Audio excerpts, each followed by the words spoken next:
Boa noite, tudo bem?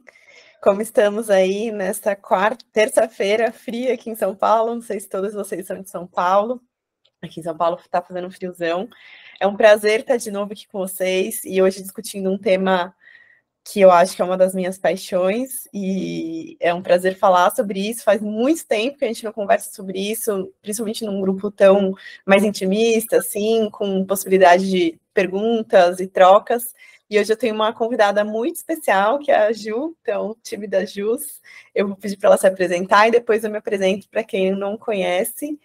Agradeço muito por vocês estarem aqui com a gente hoje. Só lembrando que a gente vai gravar esse webinar, tá? E a gente pode responder todas as dúvidas que vocês tiverem, seja pelo chat ou pelo link do QR Code que a gente vai deixar no fim, ou podem levantar a mão e a gente coloca vocês na chamada também no final para responder as dúvidas, tá bom? Ju, quer se apresentar? Boa noite, vocês estão me ouvindo bem? Tá me ouvindo bem, Ju? Sim, tá ótimo. Então, boa noite. Primeiro, eu queria agradecer o convite, Ju, as meninas da OIA. É um prazer estar aqui falando de um assunto que a Ju sabe que eu também sou apaixonada, que é a sexualidade. Então, para quem não me conhece, eu sou fisioterapeuta pélvica, já sou formada há 22 anos. De 8 anos para cá, eu tenho filtrado mais, focado mais o meu conhecimento, né? Fiz o meu mestrado em sexualidade, em dor na relação sexual, em mulheres com endometriose. Então, eu tenho aí uma bagagenzinha boa para trocar com vocês e vai ser uma delícia. Eu acho que a gente precisa cada vez mais conversar sobre isso, falar mais, tirar tabu de muita coisa. E eu tô aí para trocar com vocês, Ju, e super disponível para vocês, o que vocês quiserem de dúvidas, para a gente responder aí. Obrigada, Ju. Então, para quem não me conhece, Juliana Esperandi, sou ginecologista. Hoje eu trabalho basicamente com pacientes com endometriose e dor pélvica crônica. A gente sabe que a sexualidade, principalmente para essas mulheres, realmente é um ponto, como para muitas mulheres, mas principalmente para as mulheres com dor, é um ponto ainda mais tabu, né? Um ponto menos acessado. Então, é um prazer a gente poder trazer os conceitos mais globalmente e também falar um pouco de endometriose. Eu acabei de ver que a gente também tem uma hiper especialista nos escutando aqui. Olha o peso da responsabilidade. Clarice, obrigada também pela sua presença hoje. Se você quiser contribuir e participar, é só levantar a mão que a gente te coloca, a gente já está em casa aqui, tá? Uma especialista em sexualidade feminina aí, a Clarice, e uma pessoa que eu admiro muito. Gente, eu vou projetar minha tela para a gente começar um pouquinho a abordar o assunto de uma maneira mais global, e vocês me avisem, por favor, se vocês estão vendo.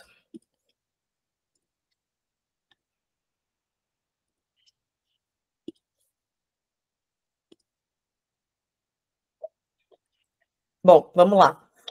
A gente vai começar trazendo essa frase que aqui na OIA é um dos nossos mantras, assim, né?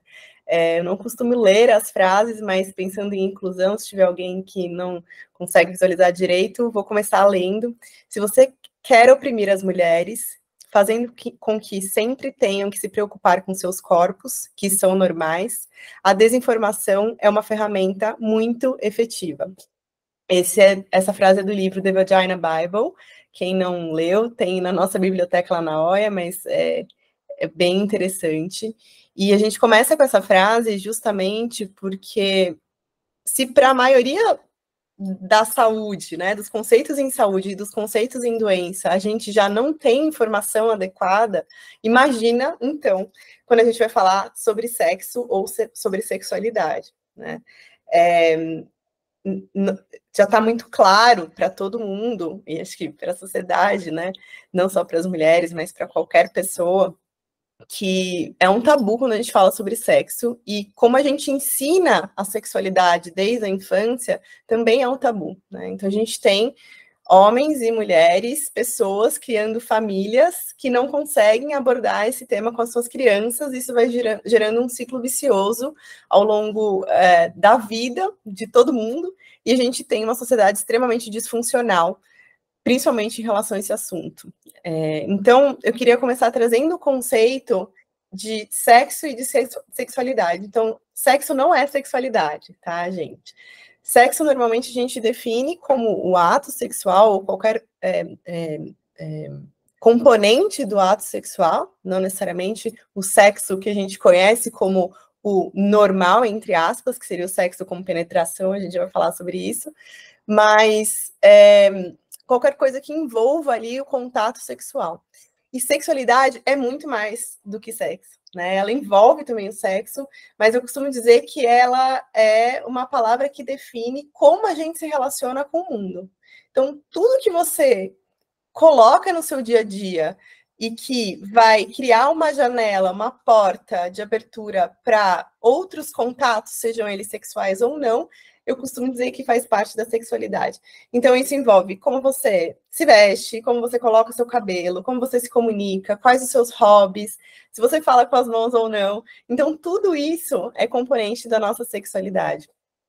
Então, esse conceito é muito importante a gente começar trazendo, porque a ideia hoje é, sim, trazer muita informação científica, mas também abrir um pouco a caixinha do lado de desmistificar um pouco esse tabu envolvendo o sexo.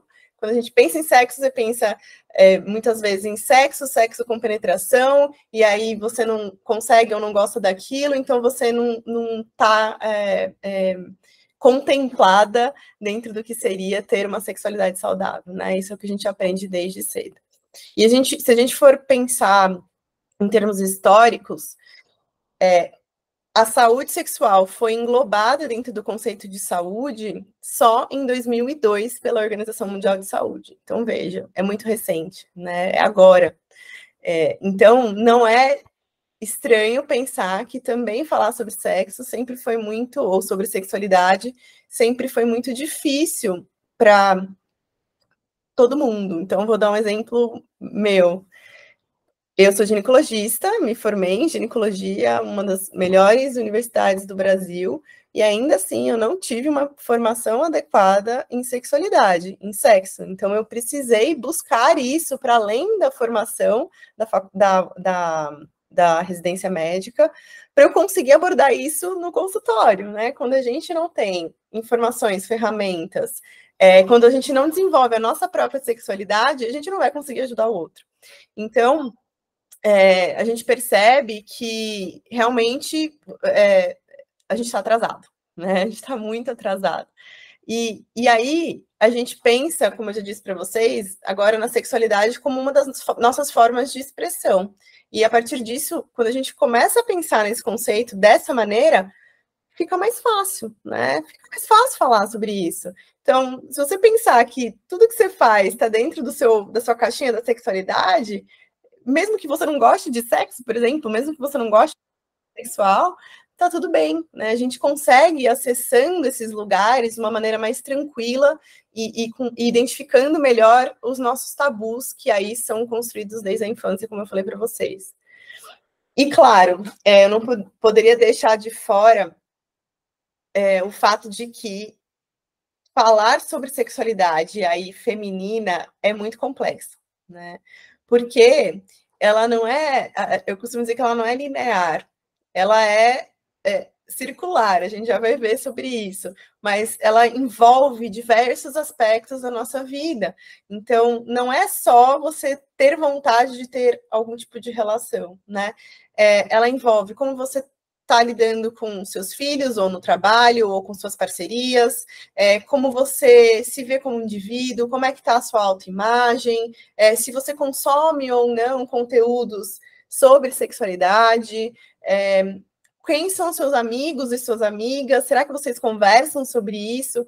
Então, tudo isso que eu estou trazendo para vocês torna a sexualidade muito mais complexa do que simplesmente um remedinho, uma pílula mágica para você desenvolvê-la, né? E eu acho que a complexidade ela torna tudo isso ainda muito mais bonito, né? É bonito porque a gente precisa aprender a se acessar. A gente precisa aprender a entender o que a gente gosta, o que a gente não gosta. A gente precisa aprender a colocar limites, né? É muito importante, seja no âmbito do sexo e da sexualidade ou qualquer outro aspecto nosso, a gente precisa entender que a gente precisa saber o que a gente gosta e falar não para o que a gente não gosta, né? E a gente também precisa evoluir, e aí falando mais sobre sexo em si,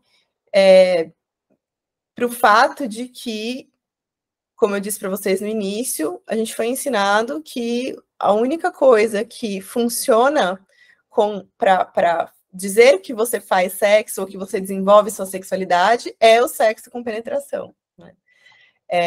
E eu trouxe, então, essa figura. Quando a Mary, que é da equipe de marketing, viu que eu coloquei o obelisco, ela falou, nossa, o que está acontecendo? Então, eu trouxe o obelisco, que tem várias cidades, não só de São Paulo, mas para lembrar que, culturalmente, na história de várias cidades e de várias culturas, a gente construiu objetos que lembram a forma fálica, né? Então, raramente a gente vê monumentos que lembrem uma forma de concha, né, ou com uma abertura no meio. Tem alguns em Paris, por exemplo, mas normalmente é um obelisco, né, uma forma fálica, uma espada. E isso remete à cultura falocêntrica, tá? Então, o que quer dizer essa tal de cultura falocêntrica? É a veneração do falo como principal objeto, tanto do prazer quanto da reprodução. Então, foi relacionada à reprodução humana, que sempre foi um aspecto muito incentivado socioculturalmente, eventualmente por religiões específicas, para manter a prole, a família e a constituição familiar passando, né, nos anos, ou seja, eu preciso me casar com alguém, gerar filhos e passar para frente meus genes e os meus bens, tá? Então, a cultura falocêntrica, ela traz isso, no sentido de que a gente relacionou o prazer ao sexo para a procriação, para manter uma estrutura social, certo? Eu estou simplificando muito aqui, mas para a gente seguir a linha de raciocínio. E, com isso, veio justamente o sexo e o prazer diretamente relacionado ao sexo com penetração. E, por muitos anos, por exemplo, sexo entre pessoas do mesmo sexo, ou seja, mulher com mulher ou homem com homem, não era considerado uma prática sexual, que é um absurdo, né? Ou práticas sexuais não penetrativas também não eram consideradas práticas sexuais. Então, se a gente para olhar o que foi ensinado e aprendido, e aí a gente pode até abrir a caixinha aí de como o sexo é vendido, né, por meio da pornografia, por exemplo, não estou falando da literatura erótica, dos filmes eróticos, estou falando da pornografia. Então, que é aquele sexo mais focado na penetração, prazer focado na penetração, tem muito a ver com uma manutenção de uma estrutura social necessária. E, claro, a partir daí a gente cria um tabu, né? Como que você pode dizer que você quer ter prazer ou que você quer estimular a sua sexualidade, conhecer seu corpo, que não tenha relação com a procriação, né? Ou que não tenha relação com o sexo penetrativo. E aí, a gente vem agora para ontem, 1960. Não sei se vocês chegaram a ver Masters of Sex na Netflix, eu acho que está ainda lá. É um seriado que fala um pouco sobre esse casal, que foi o primeiro casal que realmente estudou, procurou estudar o ciclo de resposta sexual, tanto feminina quanto masculina, e entender o que acontecia nesses corpos e quais eram as diferenças, tá? Então, esse foi o primeiro modelo descrito na literatura médica e científica, né? Não só médica, mas de todas as especialidades que trabalham com sexualidade, e que ele trazia justamente aí na fotinha em cima, que tudo começava pelo desejo, então você tem algum tipo de desejo, né, e por algum estímulo específico, seja ele visual, seja ele por toque, o desejo gerava excitação, a partir disso você chegava num mini platô, tinha o orgasmo e a resolução. Então essa é uma curva tipicamente a de cima masculina, tá? E eles diferenciaram da feminina no sentido de que, justamente, quando a mulher chegava no platô, então, mesma coisa, tinha desejo, excitação, platô, que é o pré-orgasmo, tinha o orgasmo, mas ela não resolvia, então ela não voltava para a fase ali de latência. Ela baixava até o platô e conseguiria aí ter outros orgasmos na sequência, né? E foi nessa época que se sugeriu que a mulher é um ser multiorgasmático, que sim, pode ser, tá? Mas o que eu quero dizer é que o padrão do ciclo de resposta sexual feminina e masculina era muito semelhante, né? Se a gente for ver, só muda essa parte dos múltiplos orgasmos, tá? E a partir de 1960, a gente teve diversas pessoas, cientistas, que estudaram os ciclos de resposta sexual. Então, a gente evoluiu de Masters e Johnson, Kaplan, Basson, até chegar na Alessandra Graziotin, que foi em 2006. E a evolução do modelo de Master e Johnson para o ciclo de resposta sexual feminina é esse que está na tela. Então, principalmente Basson trouxe o conceito de que o ciclo de resposta sexual feminina ele é circular, ele não é linear, né? Então ele não é o desejo, a excitação, o platô, o orgasmo e a resolução ou algum outro orgasmo. Ele depende de diversos fatores para conseguir estar ativo. Então, se a gente for começar ali na excitação sexual, no quadradinho de baixo, você pode se excitar por qualquer motivo, seja um estímulo visual, seja uma lembrança, uma memória, algo que você leu. E junto com a excitação pode vir o desejo, e às vezes a mulher só fica satisfeita já nesse quadradinho ali de cima, né? Ela não precisa necessariamente ter um orgasmo para ficar satisfeita física e emocionalmente, tá? E aí, esse ciclo de excitação, desejo e satisfação física e emocional gera uma intimidade emocional, muitas vezes, que pode gerar um outro estímulo sexual, né? E em todos esses quadradinhos, pode ou não evoluir para o orgasmo. Então, às vezes, por exemplo, você tem uma intimidade emocional com alguém e isso te gera um estímulo sexual a partir dali, e você pode entrar numa relação e ter estímulos e chegar ao orgasmo, tá? E aí, no meio do círculo, está o estímulo sexual espontâneo, ou seja, aquele que não precisa de outros fatores para ocorrer, certo? Então, veja, eu não digo só que existe algo linear, eu digo que existe algo circular, e além disso, esse círculo ele é sustentado por fatores biológicos, psicológicos e hormonais, tá? O que quer dizer isso? Que para eu ter um estímulo sexual espontâneo, eu não só preciso pensar em sexo, eu preciso que minha filha esteja cuidada para alguém para eu não ficar me preocupando por ela, né? Me preocupando com o que ela está fazendo ou como ela está. Eu preciso que no meu trabalho esteja tudo correndo bem, né? Ou eu preciso que a minha autoimagem esteja em dia, porque senão eu não consigo me doar. Estou dando alguns exemplos aqui. Mas o que elas trouxeram é justamente que para a mulher, normalmente a gente precisa aí de outros fatores alinhados ou aprender a trabalhar no presente, né? Então, que seria o tal do mindfulness, quando a gente consegue entrar com foco no presente, com foco no estímulo sexual e silenciar todas essas vozes externas, eventualmente a gente consegue ter excitação e desejo, tá?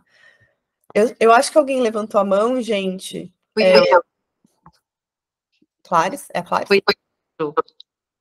Peraí que eu não tô ouvindo. Deixa eu sair daqui do compartilhamento. Não, eu só ia complementar o que você falou. Isso, Ju, pode falar. Pode me interromper. Eu gosto muito desse ciclo da Basson, porque eu acho que ele faz justamente a diferenciação do ciclo da resposta feminina e da masculina, né? Uhum. Quando essa intimidade emocional, para a mulher, ela é importante também, né? O homem, ele acaba sendo muito visual. Então, eu acho que esse ciclo de resposta veio justamente para diferenciar que a resposta sexual do homem e da mulher, ela é muito diferente. E é o que você falou, a gente precisa de vários contextos para estarem ali alinhadinhos, porque a gente consiga se entregar para a relação, e o homem é muito mais prático, né? Então, a gente entender isso, que o timing do homem e da mulher é diferente, eu acho que é super importante, até para a gente não se cobrar tanto, né? Sim, isso é importante. E também, gente, é uma coisa que eu sempre falo, esse círculo é assim, mas cada uma tem um círculo. Então, a gente tem muita, o que a Ju falou agora me traz um insight interessante, que a gente sempre quer se comparar, né? Eu tô me comparando ali com a minha amiga que tá transando loucamente, que tá num relacionamento novo, ou que tem várias parcerias e gosta. enquanto, sei lá, eu tô num relacionamento estável aqui, e não sou muito dessa maneira, não transo todo dia, tá, tudo bem, são duas situações, mas você tem que pensar, isso tá te incomodando? Né? Ou você só tá se comparando com uma outra pessoa que não é você?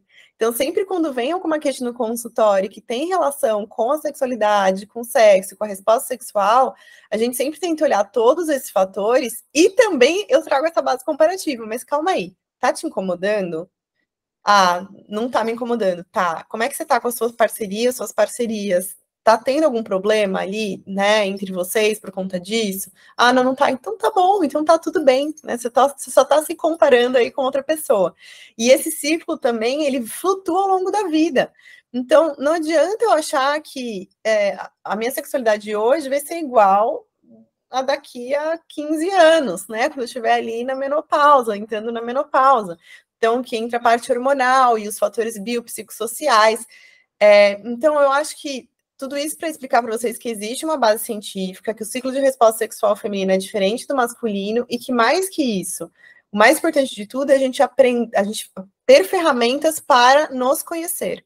Porque nos conhecendo que a gente vai entender se de fato tem algo disfuncional, se existe alguma coisa que a gente precisa investigar em termos médicos, né, orgânicos, e se isso está impactando de fato o nosso dia a dia, a nossa saúde, se a gente quer mudar isso ou não, ou se a gente só está se comparando com outros, né, ou outras. Você quer complementar, Gil, mais dessa parte? Não, eu acho interessante. Falou, não sei se você vai falar da parte do desejo sexual depois, Ju, senão eu espero. Pode falar, pode falar. Eu não sei o que é exatamente, mas pode complementar. Qualquer coisa eu repito. Tá bom, eu ouço muito no consultório essa questão do desejo sexual que acaba sendo diferente quando a gente tem relacionamentos estáveis, né, Ju? Isso também é super importante. Pensar que o desejo espontâneo, que é aquela coisa que a gente tá no comecinho do namoro, que eu tô pensando no cara e falo, meu Deus, eu vou chegar, vou colocar uma lingerie, vou encontrar minha parceria, e você já tá ali excitado e já tá querendo. Isso em relacionamentos estáveis não acontece, o desejo ele passa a ser responsivo. Né? Então, assim, é o que a Ju falou, eu cheguei em casa, a minha casa tá uma bagunça, meus filhos não fizeram lição, vão ter que tomar banho, eu não vou pensar em sexo, né?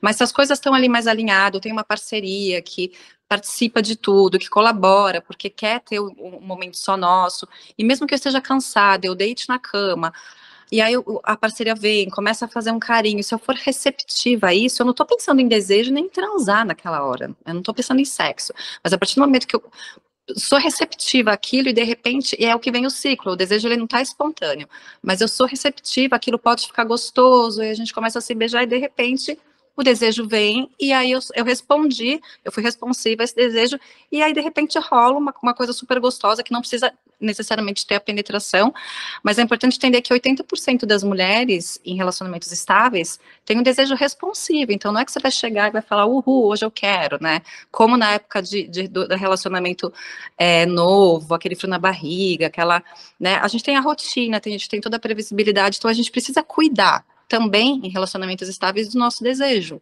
né, ter um tempinho e saber que a gente vai ter que cuidar, porque o desejo ele não vai vir do nada, então isso é importante saber até para as mulheres que estão em relacionamentos estáveis saberem, putz, eu preciso ter um tempinho para aquilo, eu preciso cuidar do desejo para que o relacionamento não esfrie, né? Não role aquela distância, porque realmente o desejo muda com o passar do tempo.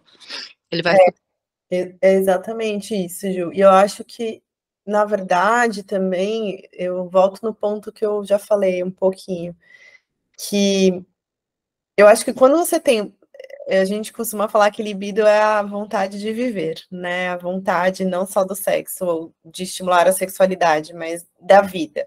Se você tem atividades, ou consegue ter atividades que estimulem a ter vida, vitalidade, vai vir o desejo sexual, o estímulo sexual espontâneo de uma maneira mais fácil, né? Então, algumas coisas que a gente já vai falar para frente, mas adiantando, algumas coisas que eu amo são atividades criativas e lúdicas e que te façam entrar em contato com o corpo, porque acessa um lugar de criatividade, de brincadeira, e a sexualidade é muito sobre isso, né? A gente se sentir espontânea, se sentir livre, se sentir conectada com o nosso propósito. Então, é muito mais do que o sexo em si, foi o que eu falei no início, é muito mais do que o sexo, é você encontrar seu eu sempre digo isso, você encontrou seu eu, você sabe o que te dá vida, o que te dá fogo e energia, vai vir também o estímulo sexual, e isso você estando ou não dentro de relacionamentos. É claro, se você inicia um relacionamento novo, tem aquela excitação, isso já é descrito também, né? Então tem uma descarga dopaminérgica e adrenérgica gigantesca, então você tem vontade, aquela vontade absurda, muito maior, mas isso não é sustentável, nunca é sustentável. Então, tem gente que prefere, por exemplo, sair de um relacionamento, ou sai de um e vai para outro relacionamento quando esfria. Isso também é uma possibilidade, né? Mas o que eu quero dizer é que, em termos neuronais, né, de neurotransmissores, quando você está em algo novo, que é o que a gente falou, com certeza você vai ter uma vontade muito maior. Existem outras maneiras de você manter sua libido viva, sua vontade viva, que não apenas conhecendo pessoas com estímulos sexuais específicos. Bom, sobre a resposta sexual feminina, partindo um pouco para a parte médica, gente, a gente sempre, quando tem alguma queixa que altera o ciclo de resposta sexual, então, primeiro é caracterizar aquela queixa, tá? O que está acontecendo? Falta de vontade? Então, você não consegue iniciar ali qualquer contato sexual? Ou você não consegue se excitar, você até inicia, tem vontade, mas não se excita, ou você não chega ao orgasmo, né? Os orgasmos são pouco intensos, tá? Então a gente caracteriza as queixas e a partir daí existe um roteirinho de pensamento dentro do consultório. Então a gente sempre investiga fatores físicos, então eu e a Ju, a gente trabalha com pacientes com dor crônica e a queixa de falta de libido é muito comum. E a primeira coisa que eu falo é, gente, como qualquer pessoa do mundo vai querer qualquer tipo de contato sexual se você tem um corpo que está doendo. Isso é muito difícil, né? Se você tem um corpo que, quando você tem algum estímulo, seja ele clitoriano ou penetração, você tem uma dor 10 vezes maior. Qualquer pessoa ia evitar, né? Qualquer pessoa não ia querer pensar nisso. Então tá tudo bem. A primeira coisa é acalmar aquela mulher e entender que ela tem um fator físico ali podendo causar dor, e a gente tratando esse fator físico, muito provavelmente o desejo e a vontade vão vir, tá? Então, investigar fatores físicos é muito importante. Dei um exemplo da endometriose, mas existem diversas doenças. Fatores hormonais, gente, então, isso obviamente, a gente precisa investigar alterações tiroidianas, insuficiência ovariana prematura, menopausa, todas essas alterações que fazem cair o estrogênio e a testosterona podem impactar no ciclo de resposta sexual, tá? Uso de medicações, então, a gente vive na sociedade do burnout e da ansiedade, da depressão, tá todo mundo, principalmente, assim, eu acho que pós-Covid, depois do excesso de telas, piorou, né? Piorou, parece que o mundo tá acabando. Então, com certeza, isso impacta na nossa saúde mental e a gente tem muitas mulheres, muitas pessoas utilizando medicações para tratar a ansiedade e depressão. E essas medicações podem, por exemplo, alterar a libido, tá? E o desejo, e algumas podem dar anorgasmia, então isso precisa ser investigado. Claro, fatores psíquicos e psicológicos, essas doenças que eu citei, ansiedade e depressão, também podem impactar no ciclo de resposta sexual, então a gente sempre precisa investigar essa parte também. E os fatores que eu trouxe um pouquinho, que são sociais, relacionais e crenças. Essa parte de crenças, isso é muito forte na gente. É muito difícil a gente acessar isso sem ajuda profissional, porque é algo que vem com você desde que você era criança, como eu disse lá atrás, né? São coisas que a gente nem sabe que impactam a gente, mas impactam. E isso pode estar bloqueando, por exemplo, o nosso desejo, muitas vezes. Então, a gente precisa trabalhar com psicólogos, né, e psicoterapeutas que tenham capacitação para atender esse tipo de queixa. Igual eu falei, antes de cuidar do outro, a gente precisa saber se cuidar. Então, não adianta você tratar com alguém que não consegue nem se acessar em relação a questões sexuais e a sexualidade. E a partir daí, às vezes, a gente destrava muitas coisas, né? Então, existem trabalhos muito legais de pessoas que trabalham com desbloquear a mente e o corpo, por exemplo, através de terapias tântricas. Isso é algo muito legal, que traz um pouco desse aspecto de quanto a sexualidade fica bloqueada por traumas e por crenças específicas.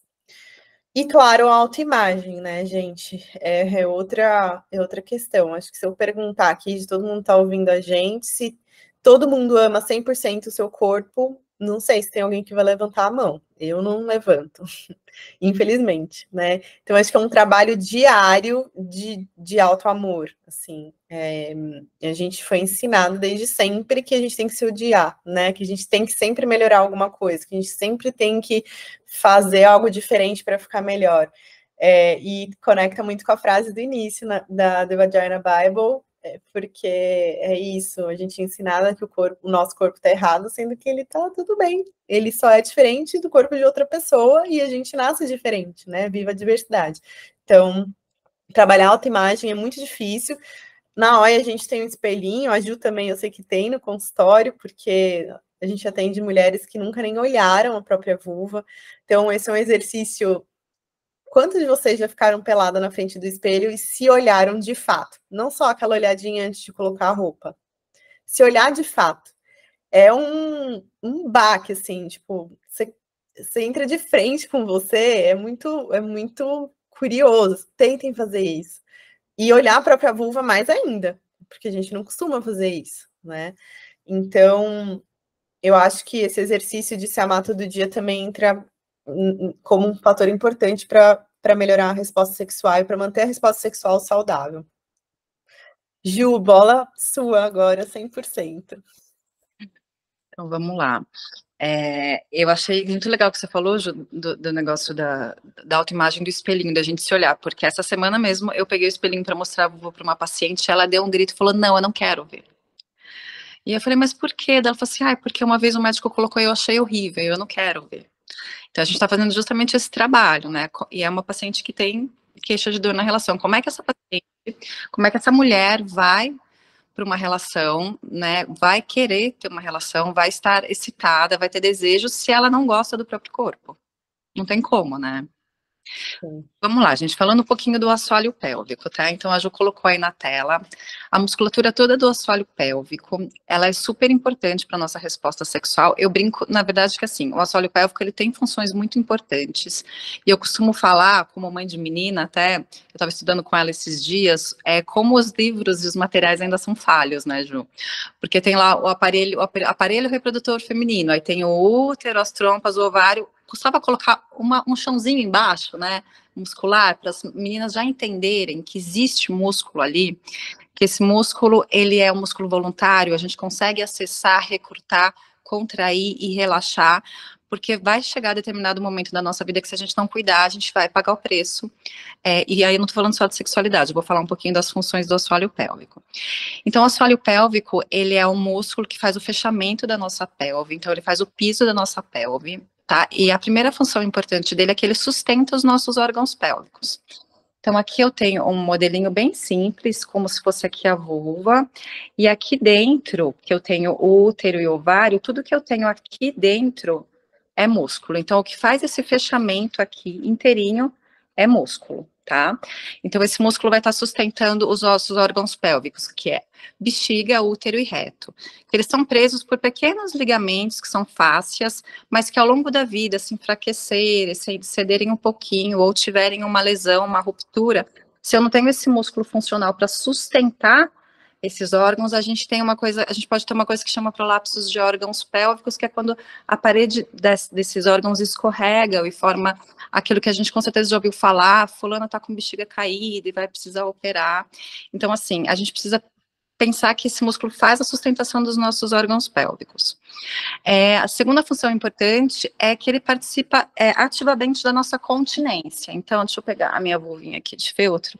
Então, se a gente olhar aqui eu tenho o meu clitóris, a uretra, que é onde sai o xixi, o canal vaginal e o ânus. E o assoalho pélvico, a parte superficial dele que a gente vê, ele passa ao redor do clitóris, passa ao redor da uretra, do canal vaginal e do canal anal. Então, ele faz essa contração para a gente não perder gases, fezes, urina, mas ele também precisa fazer o relaxamento para a gente eliminar esses resíduos de uma forma adequada, sem precisar fazer força para isso, tá?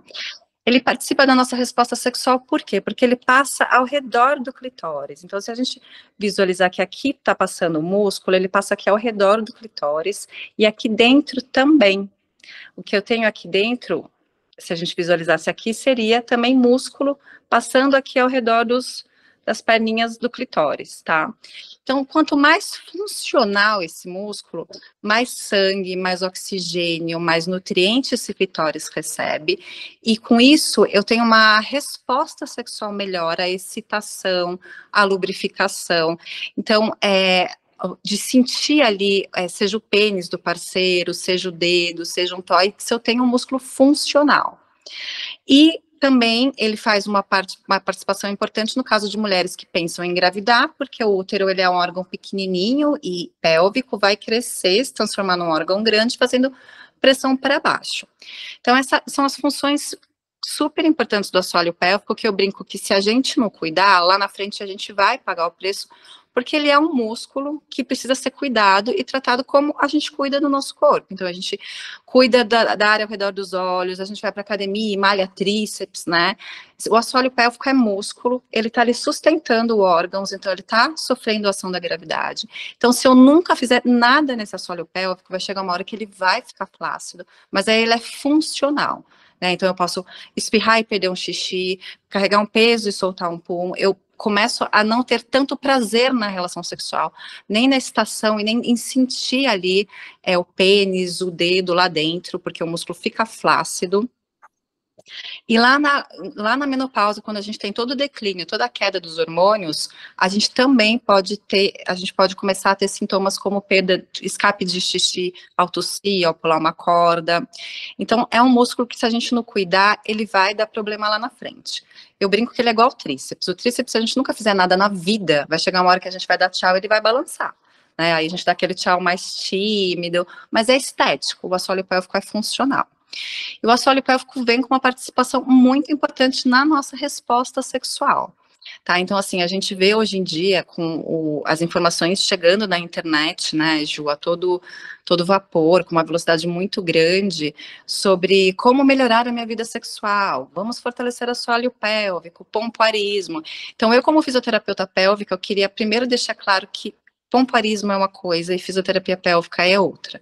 Tá? Os exercícios do assoalho pélvico não são exercícios de pompoarismo. Tá? O pompoarismo ele vem muito com esse conceito que é uma técnica milenar, mas que ele vem com esse conceito de melhora exclusivamente da função sexual. Ele fala muito da contração e da expulsão, né? O que a gente sempre vê lá na Tailândia, que expulsa a bolinha, que outro dia também a Débora Seco deu uma entrevista que ficou super, né, causou muita polêmica do que ela faz com o assoalho pélvico.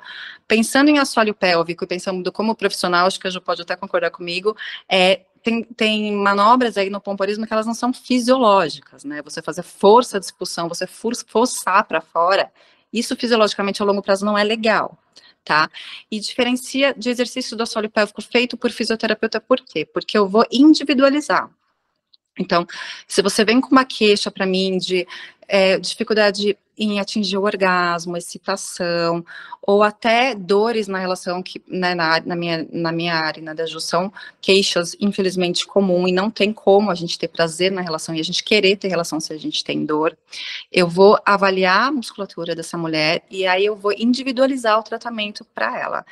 Uma coisa que acontece muito comum é que mulheres procuram pompoarismo com o objetivo de melhora da vida sexual, tá? E é muito importante a gente saber que mesmo quem vai fazer o pompoarismo, que tem uma consciência bacana, existe tempo para tudo. Então, o pompoarismo não é para todo mundo, tá?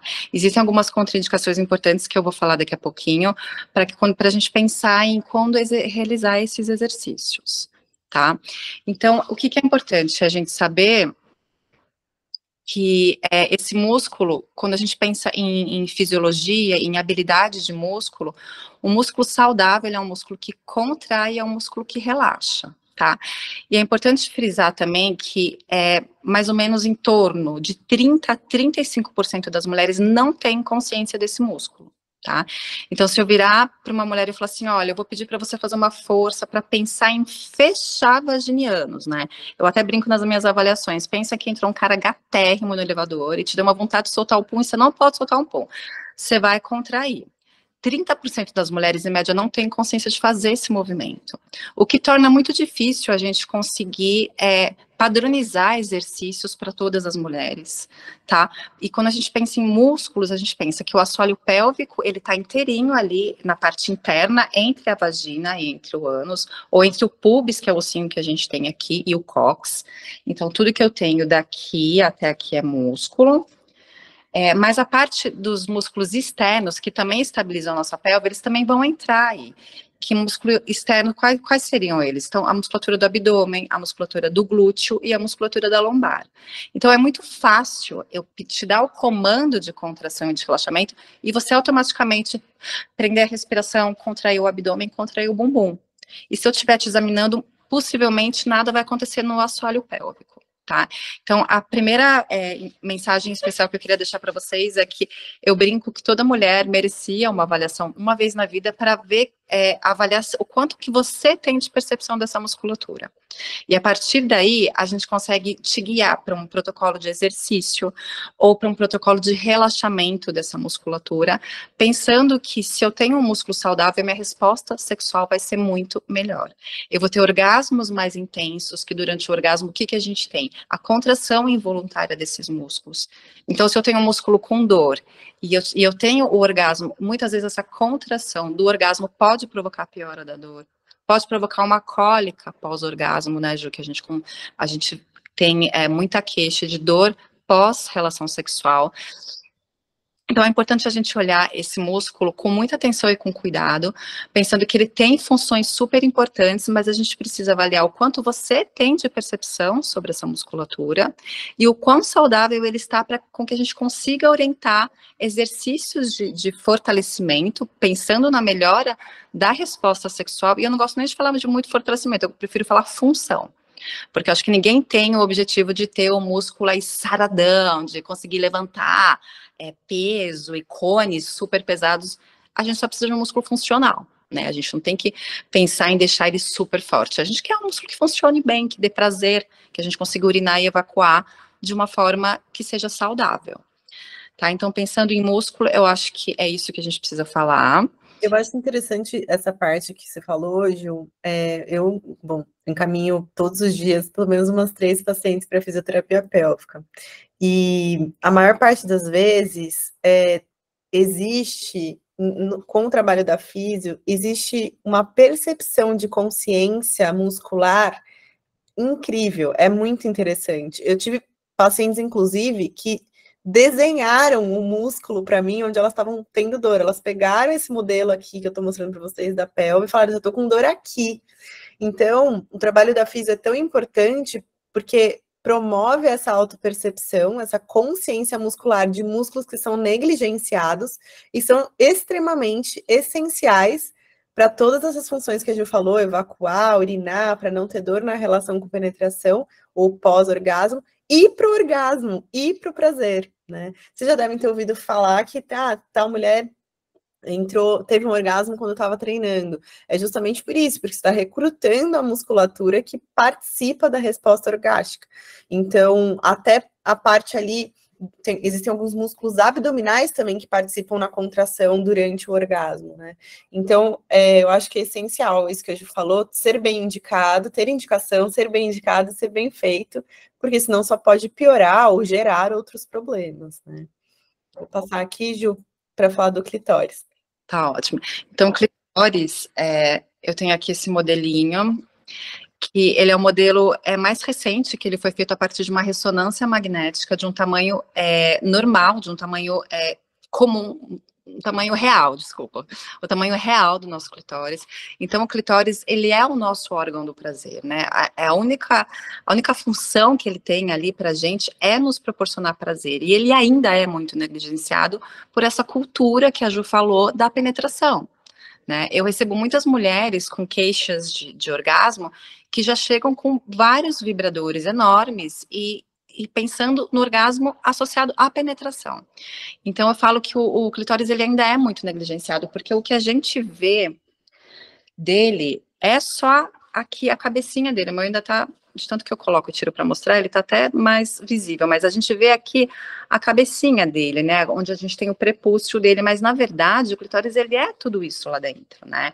Então qualquer orgasmo que a gente tenha, mesmo quando a gente fala em orgasmo na penetração, ele é por estímulo indireto do clitóris.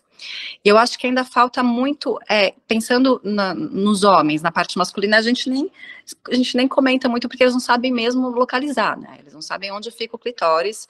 Eu já tive relação que o homem tinha medo de tocar no clitóris. Eu acho que ainda falta muito essa educação para eles, mas tem que partir da gente, né? A gente tem que entender, visualizar, olhar no espelho, como a Ju falou, olhar nossa vulva, reconhecer a nossa vulva. A semana passada eu tive uma paciente super jovem que falou: você pode me mostrar a anatomia? Porque eu não sei o que é o quê. Eu não sei nem que buraco que eu tenho que enfiar qualquer coisa. Ela estava num relacionamento recente, primeiro namorado. Então eu falo que assim, a gente precisa se olhar no espelho, reconhecer o que é o que na nossa vulva. O que são os grandes lábios, o que são os lábios menores, aonde fica o clitóris, aonde fica a uretra, aonde que é o canal vaginal, porque a partir daí a gente começa a trabalhar essa sensibilização, né? Conseguir identificar pontos que são prazerosos e pontos que não são legais, né? Então, principalmente pensando em mulher que tem dor, a gente tem aquela reação, né, de o homem chega perto, o parceiro chega perto com a mão, a gente já tá ali se protegendo. Se eu tenho esse autoconhecimento de conseguir identificar e tocar e saber o que é gostoso, o que não me dá prazer, eu já vou para uma relação mais segura e mais relaxada, porque eu sei guiar o que é gostoso, o que não é gostoso para mim. Então, eu sempre falo que é super importante a gente reconhecer esse nosso órgão e reconhecer na palpação, reconhecer no toque, reconhecer na masturbação como eu gosto de ser tocada, tá? Como que eu vou, até na própria masturbação, né, Ju? Tem muita mulher que não sabe se tocar, né? Então, assim, eu faço bastante exercícios sexuais para as mulheres que têm essas queixas de orgasmo e também para as mulheres com dor na relação. E uma delas virou e falou, eu conversando, mostrando o modelinho, ela virou e falou assim: nossa, eu faço tudo errado, porque eu pego o meu sugador de clitóris e eu coloco direto no clitóris, acho que é por isso que eu não gozo. Então, assim, a gente tem áreas erógenas pelo nosso corpo inteiro, a gente nunca precisa ir direto no clitóris. O clitóris, ele tem 10 mil terminações nervosas. Se você for direto nele, não vai ser gostoso. Ele é super sensível.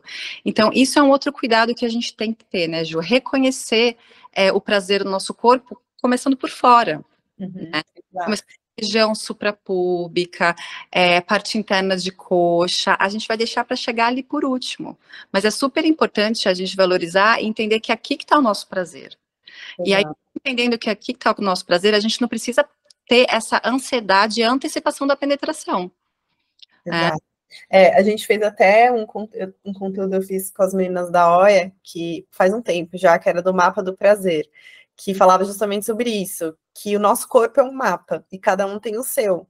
E a gente que precisa desvendar esse mapa para entender o que dá prazer para a gente ou não, né? E aí não é só o estímulo genital, a gente tem que tirar um pouco o foco do estímulo genital. Existem diversas terapias que justamente fazem isso, né? Tiram o nosso foco do estímulo genital para a gente aprender a sentir prazer em outros lugares do corpo, e aí vivenciar um tipo de sexualidade muito mais abrangente, né? Muito mais satisfatória, muitas vezes. Então, por exemplo, estimular os outros sentidos, o paladar, né? A visão, o toque, que a pele é o maior órgão sexual do corpo. Vocês já devem ter ouvido pessoas falarem isso. Então, eu acho que o que a gente está falando é muito importante. A gente está falando bastante de anatomia aqui, da importância de conhecer a parte dos órgãos genitais, mas também, com toda certeza, não negligenciar o resto. E aí, trazendo um pouquinho de como melhorar a nossa saúde sexual, que a gente já tá falando, né? Que é conhecer o nosso próprio corpo. E, gente, queria parar aqui. Eu atendi uma paciente semana retrasada, que ela já é minha paciente há 3 anos. E foi a primeira vez que ela trouxe essa queixa no consultório, que ela falou que ela tinha muito medo de ter contatos sexuais. Então, eu já conheci ela há muito tempo. E ela falou que ela nunca tinha falado isso. Ela é casada há bastante tempo e ela falava que ela tem medo de ter contatos sexuais, e que foi a primeira pessoa que ela falou isso. Então, levem isso para ginecologista. Tenham ginecologistas ou fisioterapeutas ou profissionais de saúde sexual que trabalhem com sexualidade, que vocês podem confiar, porque às vezes a gente não tem, aliás, às vezes não, na maior parte das vezes a gente não tem rede de apoio para falar sobre sexualidade, sobre sexo, né? E o meu sonho dourado, é o que a gente está fazendo aqui hoje, é construir um mundo em que a gente consiga educar nossas filhas, nossas irmãs mais novas, nossas sobrinhas, nossas enteadas, nossas mulheres mais jovens que a gente, não só a se conhecerem, mas a terem esse espaço de abertura para falar sobre isso, porque eu acho que isso começa lá atrás, né? Isso começa lá atrás, é o que eu falei no início, são adultos disfuncionais criando crianças disfuncionais em relação à sexualidade. Como que a gente não aprende, por exemplo, o que a Ju falou, na escola, o que é o clitóris, né? Onde está a uretra, onde é que está a vagina, o que é a vulva, qual é a diferença? A gente não aprende, né? Então isso é muito louco de pensar, e eu espero que a gente esteja conseguindo plantar a sementinha da mudança. Identificar os sinais que merecem investigação, já falamos um pouco, né, de outras causas físicas, psíquicas, hormonais. Cuidar do estilo de vida, gente, isso aqui parece clichê também, né? Não é, tá? Uma das coisas que mais melhora a resposta sexual é o aumento da testosterona do corpo. E não é tomando testosterona, que também tá na moda. Fazendo exercício físico, musculação especificamente, ganhar músculo aumenta a testosterona, e dormindo bem e comendo direito. Então, isso é uma coisa que todo mundo pode fazer, não tem segredo e ajuda muito. Atividades lúdicas, que eu já falei para vocês, de contato com o nosso próprio corpo. Fortalecimento, ou não necessariamente fortalecimento, mas melhorar a função, como a Ju disse, do assoalho pélvico. E esse último que a gente não falou muito, mas estimular o erotismo, que é diferente de pornografia. Então, o nosso consumo em sexo, ele também é disfuncional desde sempre, né? E hoje, ainda bem, a gente tem diversas possibilidades de consumir literatura erótica, filmes eróticos, enfim, contos, textos e produtos que pensem na sexualidade como algo além da penetração, como algo saudável, algo que a gente pode e deve acessar. A gente tem diversas referências aí, quem quiser pode pedir, a gente pode dar umas dicas no fim. Tem a Clarice que está nos escutando, então é um prazer que ela esteja aqui. Sigam o Instagram dela, que também pego várias dicas lá. E a gente pode dar algumas diquinhas no fim, acho que para finalizar também. Você quer complementar, Ju, essa parte? Não, eu acho muito legal, Ju, isso que você falou do erotismo, porque é diferenciar mesmo, né, da pornografia, e eu falo muito para as pacientes, né, se a gente quer fazer sexo, a gente precisa pensar em sexo, a gente precisa falar sobre sexo. Então, se eu tô com aquela energia que a Ju falou, que é a libido, que é uma energia de vida, voltada para o meu trabalho, para minha casa que tá bagunçada, para minha funcionária que não veio trabalhar, para o TCC que eu tenho, para os meus filhos que estão em prova, eu não vou ter tempo para pensar em sexo, né, Ju? Então a gente precisa consumir realmente conteúdos eróticos, a gente precisa, hoje em dia a gente tem podcast, a Clarice também tem muita coisa bacana sobre erotismo, que faz a gente parar para pensar, chamar a parceria para assistir um filme erótico.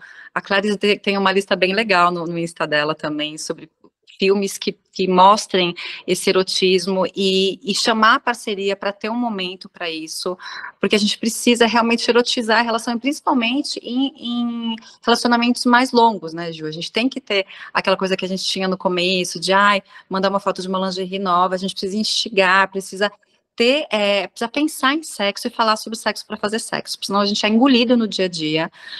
Mulheres que têm dor, mais ainda, porque a gente tem toda essa carga emocional de ansiedade que a dor, que a endometriose, que a dor crônica traz pra gente. Então é muito importante a gente estimular o erotismo dentro do relacionamento mesmo. Eu acho que isso é uma dica de ouro. E por último, os exercícios, Ju, que eu acho que está todo mundo querendo essa parte de exercícios e dos vibradores, que é a próxima. Tá bom, então assim, gente, os exercícios, o que eu quero ter como uma mensagem especial existem algumas contraindicações para os exercícios do assoalho pélvico, tá? Então, assim, a mulher que tem dor na relação, ela tem todo esse músculo tensionado. Se eu fizer exercícios de contração, eu vou estar gerando estresse em cima de um músculo que já está tensionado. Com isso, eu vou ter a piora do quadro de dor. Então, eu não vou conseguir pensar em ter uma melhora de uma resposta sexual se eu estou com dor. Então, primeiro, tratar a dor na relação sexual, procurar a ginecologista, entender o que está acontecendo, conversar com uma fisiopélvica, o que a Ju falou sobre a faculdade, que também não te preparou, né, Ju? Eu atendi uma ginecologista outro dia e na hora que eu perguntei para ela se ela tinha dor na relação, ela falou assim, eu nunca perguntei isso para nenhum paciente. É absurdo, é muito grave. Ela falou assim, Ju, eu preciso colocar isso na minha anamnese, eu nunca perguntei. E ela é uma médica ginecologista, então realmente a gente não é ensinado, né?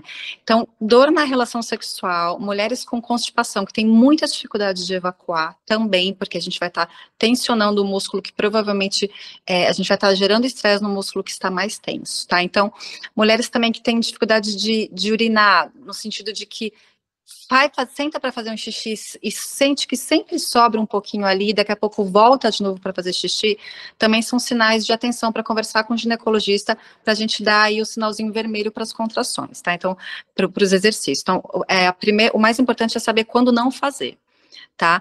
E aí eu coloquei aí reconhecer, que é o primeiro passo, que é você se olhar. Tá? Se olhar para conseguir identificar o que eu vou querer mexer ali, o que eu vou querer recrutar, mandar a mensagem para o cérebro para eu ter uma resposta muscular, tá? Então, reconhecer, olhar e tocar. Eu falo que a primeira coisa que a gente faz é pegar aqui, deixa eu pegar esse meu outro modelinho, entre a vagina e o ânus, a gente colocar 2 dedos e pensar em fazer uma força como se fosse prender o xixi, o cocô e relaxar. E uma outra coisa importante para falar, Ju, antigamente a gente via muitos médicos falando para as mulheres fazer o exercício, que era para fortalecer o músculo, era fazer xixi e cortar o xixi, fazer e cortar. Isso a gente não faz. Tá? Então, tudo que eu falar aqui, eu vou dar dicas, eu acho que assim, sempre é importante uma avaliação para saber se você está ok para fazer, e se você tem esse reconhecimento, essa percepção corporal, mas nunca fazer xixi e ficar cortando, parando e cortando, nunca, tá? Mas o comando que eu quero que vocês pensem é justamente esse, então você vai colocar a mão ali, entre a vagina e o ânus, e pensar em apertar e relaxar. Como se fosse prender mesmo, fechar os 2 orifícios e relaxar. Então, essa é uma maneira de você sentir esse músculo se movendo. Você pode pegar um espelhinho e fazer esse exercício, esse movimento, e você vai ver que a gente tem a aproximação. Então, a gente tem a aproximação da vagina e do ânus. Na hora que eu contraio, eles se aproximam, e na hora que eu relaxo, eles se afastam. É esse movimento, tá? Uma outra maneira, Ju, é colocar o dedo aqui de uma forma bem leve no cóccix, que a gente tem um dos músculos que saem aqui desse ossinho, do pubis, eles saem daqui e vão lá para o cóccix. Então, se você colocar o dedo aqui em cima do cóccix, bem lá no buraquinho mesmo, ali no último ossinho do bumbum, e pensar em fazer esse movimento de fechar e relaxar, vocês vão sentir de uma forma bem sutil o dedo vindo para dentro e voltando. Olhando, sentindo, vendo essa contração, é isso que eu quero, esse movimento de contrair e de relaxar. E, de novo, o que é importante saber? Que eu não estou pensando só em força. O músculo saudável precisa contrair e precisa relaxar. Se eu só penso em força, força, força, primeiro que esse músculo fadiga muito rápido. É um músculo que, infelizmente, a gente não é acostumado a treinar. Ele tem uma área de secção, então, assim, ele é um músculo pequeno, não é um quadríceps. Então, é um músculo que, primeiro, ele não é treinado, normalmente, então ele vai fadigar rápido, e aí o músculo cansado não fortalece, tá? E um músculo que não relaxa é um músculo que pode provocar dor, e um músculo com dor também não fortalece.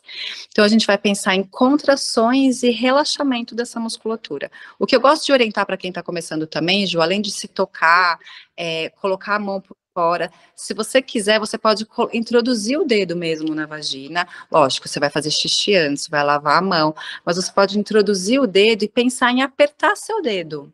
Apertar o dedo com musculatura, pensar em fechar e relaxar, para você sentir como que é essa contração e saber que tudo ali que você está tocando é músculo. Tá? Um outro exercício legal, Ju, é você pegar um rolinho de uma toalha de rosto, dobrar o rolinho, sentar em cima como se fosse um absorvente. E aí fazer exercícios de rebolar de um lado para o outro, encolher o bumbum e voltar. Com todos esses exercícios, com todos esses movimentos, eu já vou estar estimulando a região superficial dessa musculatura. E quanto eu mais sinto e reconheço esse músculo, mais fácil fica de pensar em exercícios de contração e de relaxamento quando eu sei o músculo que eu preciso mexer, tá? Então, por isso que eu falo que a primeira coisa é reconhecer esse músculo, se olhar, se tocar para reconhecer o movimento que ele faz.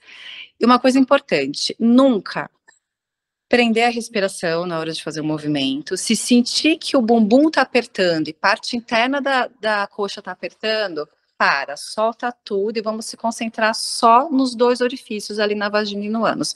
E, gente, é um desafio, não é fácil, não é de primeira que a gente consegue, tá? Por isso que eu acho que, assim, quanto mais orientação, conversar com a ginecologista, que a ginecologista saiba avaliar essa musculatura, é super importante para que a gente consiga cuidar de uma maneira adequada do músculo. Mas eu acho que o mais importante de tudo, de mensagem para agora, Ju, é as mulheres conseguirem reconhecer essa musculatura. Sim, Né? verem que elas existem, né? Ju, para finalizar, fala um pouquinho sobre os sex toys em relação ao trabalho que você faz na Físio. Acho que é uma excelente forma de autoconhecimento também, né? E hoje a gente tem sex shops online ou lojas de sexual wellness, né? Que como são chamadas agora. Então, isso é algo que a gente pode ter acesso com muito mais facilidade do que alguns anos atrás. Isso. Mas me fala um pouco explica para as meninas como você usa na sua prática, no tratamento de alguns tipos de disfunções. Tá, então, assim, eu gosto muito de trabalhar com a vibração de uma forma terapêutica, tá? E eu acho que isso é uma forma de quebrar o tabu também. Porque quantas mulheres que passaram comigo que acabaram comprando um Bullet, que é esse vibradorzinho pequenininho, com o objetivo de sensibilização, de tratar, um objetivo terapêutico e não sexual, mas a partir daí abriu a cabeça para algo que pode ser muito prazeroso, tá? Então eu gosto muito de trabalhar com vibração, primeiro para reconhecer toda essa região, principalmente mulheres que têm dor e que já têm aquele músculo mais reativo, aquela hesitação de que a gente vai tocar, a mulher já se contrai por proteção, né, por medo. Então, começar sempre com sensibilização com a vibração, sempre a vibração mais fraca que o vibrador tiver. Pode ser um bullet, pode ser um vibrador que tenha essa pontinha aqui, que não precisa ser para penetrar, que a gente também pode trabalhar com toda essa região, começar trabalhando com a região de grandes lábios, de pequenos lábios, passar aqui na região suprapúbica. Primeiro eu vou pensar sempre de sensibilização. Gosto de trabalhar sempre primeiro começando com a parte interna da coxa e à medida que eu vou subindo, para tirar do cérebro essa ideia de que qualquer movimento lá dentro vai doer. Tá, então a gente começa sempre por fora, trabalhando sempre, eu gosto sempre de trabalhar com a vibração mais fraquinha, para a gente perder o medo do toque, tá? E aí, quando a gente perde o medo do toque, o que eu falo para as pacientes é curtir, deixar o vibrador paradinho e perceber a sensação que a vibração causa na pele, né? Como a Ju falou, a pele ali é cheia de receptores que vão trazer prazer para a gente. Então, trabalhar sentindo a vibração, seja pontual, seja deslizando, tá? Dependendo da queixa, Ju, aí eu oriento a ir trabalhando bem na entradinha da vagina, então, trabalhando, fazendo esse movimento circular, só com a entradinha mesmo, só com a pontinha do vibrador, para ir sentindo a vibração. Sempre trabalhar com respiração, então não adianta você estar ali com o vibrador e estar toda tensa. Então, faz disso, faz os exercícios, um momento gostoso, um momento de autocuidado e de autoconhecimento, tá? E aí eu falo que a partir daí que a gente está trabalhando essa sensibilização, tirar essa memória de alerta para que isso não dói, a gente pode começar a sentir a sensação boa, né, Ju? Sentir a vibração, como isso traz a sensação de prazer. Porque a vibração em baixa frequência, ela relaxa a musculatura mesmo. A vibração mais forte, ela estimula o fuso muscular. Por isso que eu gosto sempre de começar com uma vibração mais lenta. E a partir daí, a gente pode ir trabalhando com a penetração, e aí, durante a avaliação, a gente percebe os pontinhos de dor, que até as pacientes reconhecem depois, como você falou, Ju, e aí trabalhando exatamente nesses pontinhos, sempre com muita lubrificação, tá, Ju? Eu acho que é uma ótima forma terapêutica, mas também uma forma de autoconhecimento, tá? Perfeito. Excelente. Seja de um vibrador pequenininho, ou se você tem um maior, mas você também pode explorar toda essa região para começar a sentir o prazer e permitir que seu corpo relaxe diante disso, né? Eu agradeço muito pela presença de todo mundo. Ju, vamos só finalizar com uma diquinha, que eu falei, cada uma deixa uma dica no final. Já demos a dica do Instagram da Claris aí. Deixa eu pegar qual que é aqui, que é @ClarisLeal, né? Deixa eu só falar certo. @ClarisLeal. A minha outra diquinha é Claris Leal. A minha outra diquinha é o Rio Profano, que eu acho que foi um dos últimos que eu li, de literatura erótica. Justo, quer deixar algum? Eu tenho um livro que eu tô lendo, chama da Carmita Ábido, que é uma psiquiatra, assim, top de sexualidade, que chama Sexo no Cotidiano. Não conheço esse. O curso que eu fiz foi com ela, lá no HC, quando eu fiz. Ela é demais. Eu participei de uma mesa com ela já de sexualidade, ela é incrível. Ela é incrível. Ela é uma das principais estudiosas, né, de sexualidade. Então, mais uma dica. Ana, você quer deixar alguma dica? Nossa, me pegaram assim. Se não tiver, tá tudo bem. De surpresa, agora não me ocorre nada, mas reforço a indicação do Instagram da Claris, que eu também acompanho e gosto muito do trabalho dela. Então... eu tenho uma dica. A gente falou num outro encontro que a gente teve com a Ju Físio, né, Ju Domingues, que foi a questão dos lubrificantes, né, que eu acho que é uma coisa muito importante para a gente perder o medo, assim, de usar. Muita gente tem preconceito e receio de introduzir isso tanto nas relações com parceria quanto sozinhas. Eu acho que existe uma vida antes e uma vida depois, né? Existe mesmo. E tem duas coisas, só para finalizar. Mesmo estando lubrificada, usem. E se não estiverem tão lubrificadas, usem, gente. O fato de não estar lubrificada não significa que você não está com desejo nem excitada, tá? Então, esse é o final aí. A gente não falou muito de lubrificação, mas isso é bem importante. Gente, obrigada. Boa noite. Foi ótimo. Obrigada, Ju, pela presença. Ana, meninas da OIA. E até o próximo. Obrigada, gente. Boa noite. Beijo. Boa noite.